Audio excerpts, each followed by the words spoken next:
புனித பவுல் கலாத்திய திருவைக்கு எழுதிய மடலிலிருந்து நமக்கு செய்திகள் கொடுக்கப்பட்டிருக்கிறது. இந்த செய்தி புனித பவுல் எவ்வாறு கடவுளுடைய மேன்மை உணர்ந்தவராக இருந்தார் என்பதை நமக்கு கூறுகிறது. ஏனென்றால் கடவுளால் தேர்ந்தெடுக்கப்பட்ட யோவான், கேபா, யாக்கோப்பு இவர்கள் சொல்வதை அப்படியே தான் கேட்டதாகவும், அவர்களை அந்த பணி செய்ய யார் அனுப்பினாரோ அவர்தான் எம்மையும் இந்த பணி செய்ய அனுப்பியிருக்கிறார் என்று அவர் பெருமிதப்பட்டுக் கொண்டார்.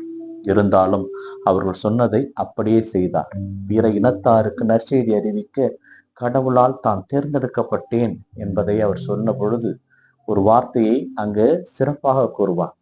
ஏழைகள் மீது எப்பொழுதும் அன்போடு இரு, ஏழையை கவனித்துக்கொள் என்று சொன்ன வார்த்தையை நான் கடைசி வரை கடைபிடித்தேன் என்கின்ற